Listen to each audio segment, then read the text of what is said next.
like that, we're all tied up at 1-1. The Thunder take game 2 against the San Antonio Spurs. Shai Gilgeous-Alexander, 30 points, 9 assists. And just a reminder to the entire team, let's calm down. I'm leaving out one of the expletives, but they get the win 122 to 113. And we are here in the Paycom Center, and we're joined now by OKC's Alex Caruso, who coming off a playoff career high of 31 points. Today you had 17 points, but I'm curious what the mindset was for the entire team looking to tie this series up at 1-1. Yeah, I mean, disappointing to lose, the first game at home. I just think we just didn't play our best. I don't think it was obviously Wemby played great. I had probably an above average game offensively for what I'm usually doing. A what? Average game offensively for what I usually do. I just think through the course of the game, we had lulls where we didn't right the ship fast enough. And I thought tonight we did a better job of getting back to how we were supposed to play. Individually, how do you prepare yourself? Because you had a game this year where obviously San Antonio is going to have you pick your poison, and that poison was to leave you open, to leave Lou Dort open, and in a regular season game, you was 2 for 12. Christmas. So you know about it, right? So coming into this Western Conference, obviously you know that's going to be the game plan. How do you get yourself ready to be confident to knock those shots down? Because you know it's going to be on you. Just work, I mean, that's what this profession's about. It's about getting in the gym, putting the minutes in, and then being confident and trusting, what you do in the gym in the days between. And yeah, obviously disappointed early in the year. Teams do that because Shai's such a great player. You have to take something away from him, and a lot of times that falls onto me because I'm creating action. So just being prepared and then being aggressive. And this time of year, man, you gotta let it fly. Absolutely. We know about your preparation, and you're willing to take on the challenge of anyone. What was your team's adjustment coming into game 2 without giving away all of your secrets? But what was the big adjustment for you guys to pull off a win tonight? Yeah, I think just being sharper with the stuff that we talked about before game 1. There's just some stuff defensively where we were behind the play, and then all of a sudden, they're a good team. They got great players, and when you give guys advantages or you try to play behind defensively, they're going to score and they're going to create challenges for you. So I think defensively trying to stay ahead of it, and then offensively, trusting what we did. We got a lot of great shots in the first game. Some that didn't go in. Some other stuff, I think like Hart rebounded his ass off tonight. Yes, he did. He really, late in the game, both ends created more possessions for us and stopped them from getting some. So, just little things through the game. With your leadership and your experience on the road, winning on the road, winning in a hostile environment like San Antonio Spurs Stadium or arena, how do you prepare and what do you say to your young guys on the team who are going into this environment, that this is a different environment now that the Spurs is playing the way that they're playing? How do you get them to shift their mindset differently than you are here on your own home court? Yeah, I mean, luckily a lot of these guys got a little taste of it last year with playing in Denver, Minnesota even. We lost by 40 in the one game we lost in Minnesota, even though we won in 5. So, there's plenty of lessons for us through that playoff run last year. And again, just reiterating stuff. You got to be connected. You got to have, almost amnesia with good plays for them. Block out the noise and focus on what matters, which is like the basketball part, like executing, making sure that you're competing at the right level, and then just understanding it's going to be a fight. One thing we talk about your team all the time is the depth, and you got a lot of it. How do you guys manage it and keep the chemistry, maintain it throughout an entire game? And we saw completely different lineups, more players on the floor than we saw in game 1. Just walk me through how you guys manage that as a team. Yeah, I mean, iron sharpens iron. Through the course of the season, depending on who's in, who's out, who we're playing, we got different guys in different lineups that can, be beneficial for us. And all of our guys are hungry. They all want to win if they haven't been here before, and if they are, we want to win again. And whether that's personal achievements or team achievements, there's things that, for a lot of them, they're still at the beginning of their careers, right. So there's plenty out in front of them to go get. So we just do a good job of just being very competitive day in, day out. Hey, you're from College Station. You went to Texas A&M. Was out that to like, Aggies. is that 3 hours away from San Antonio? Yeah, it's like 3 and some change. So how much family's going to be at the game? 245. Yeah, a lot. 245.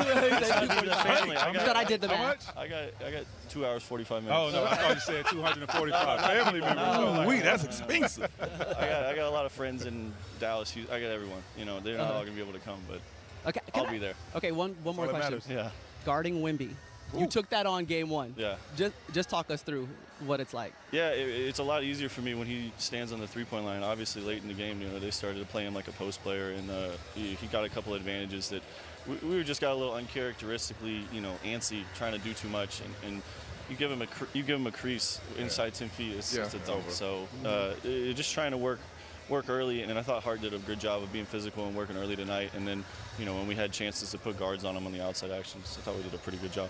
Yeah, well, we appreciate you stopping by. Alex Caruso, he was early, like he should be, okay? Back-to-back games with at least 15 points for the first time in his playoff career. And I guess we will see you in San Antonio, buddy, with however many family members decide to show up. 245. I'm expecting 245 in the 8. Way to hoop, man. Yeah. I just need the golf courses when we come back. You already know. I already told you. So OKC gets the win. The loser, San Antonio, the last 2 games, they've had 44 turnovers. By the way, Stephon Castle, he's had 20 of those. That's the most since the stat was actually tracked in 1977 and 78 in 2 back-to-back playoff games. So that's something that they can clean up for sure. Obviously, Shea has a better game with those 30 points and 9 assists. And Wemby coming off being the youngest player ever to have a 40-point, 20-rebound game.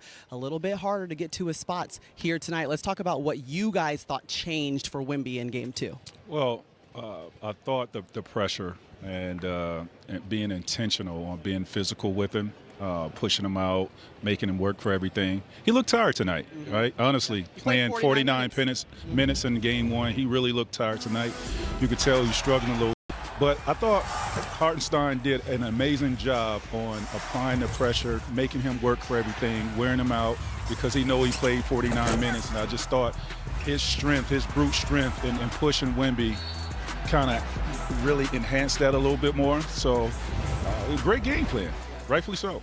Yeah, the physicality for me is what I thought wore him down while he was tired. Constantly fighting, trying to block shots while an arm being held, trying to get rebounds, trying to get position, while going on the other end, defending, so on and so forth. So, yeah, the game plan was just that. If Wemby's going to be dominant, he's going to have to find the energy to do so while being hit around, knocked down with the physicality. And I think they figured something out tonight where it wore him down to where it just wasn't enough. He couldn't get it done. And I think Wemby hit them first in game 1, and they didn't have a chance to kind of hit back.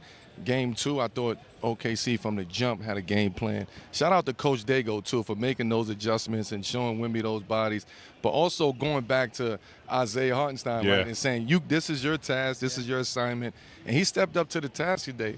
They had Wemby, again, frustrated out there trying to figure out ways to get through the defense, ways to figure out the adjustment. But this is what happens. San Antonio hit first, OKC hit next. 1-1. Now we go back to San Antonio. Now it's a series now. This game 3 is a major game. Yeah, hey, we keep talking about it, but it's just the 7th time it's ever happened. We got 2 teams with at least 62 wins in the regular season, so we know it was going to go blow for blow for sure. Y'all talked about Isaiah Hartenstein. He played 27 minutes in this game, only 12 in game 1. Also, injuries did impact the game. Dylan Harper, we saw him go out about 4:50 left in that second quarter. J-Dub plays 7 minutes and 18 seconds. Remember, didn't come in during the second quarter and didn't return to the game dealing with a left hamstring injury, so we'll keep an eye on those things. But you challenged Chet before this game, so let's talk about what you saw from him in game 2. Yeah, so I thought he was a little bit more aggressive today, right? And they needed that with J-Dub going down. But here's Chet right here on the defensive side of the ball. Just being aggressive, right? keeping Wemby in front to contest that shot right there on the block shot. And here, floor spacing, confident, knocking down a 3 right there. Right here, right? Wemby has his eyes on the ball. He creeps behind the defense, gets a wide open alley-oop right there.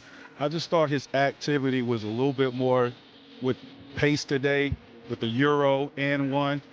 He got 10 shots up, 13 points tonight. I like his activity. I need him to do more. J-Dub is out, so he's going to have to do more in game 3. But it was a good start after, such a pedestrian game in game 1. 8 points in game 1. And by the way, we saw a little bit of motion. There was like one play. He gave us the usual Chet swag we were kind of used to seeing. That's what we were talking about in the locker room. Like he got a play, and then he just walked to the free throw line. No emotions or anything. Then he got a big play, and we wanted to see the emotions. We wanted to see that. That's who you are, Chet. Don't let nobody take that away from you. Okay, get into the turnovers, okay? Because I know that's what you want to talk about. So get into it, VC. That is a concern for me. I mean, not just Castle. Yes, Castle now has 20 turnovers for 2 games. 43 turnovers in 2 games is a concern because if you're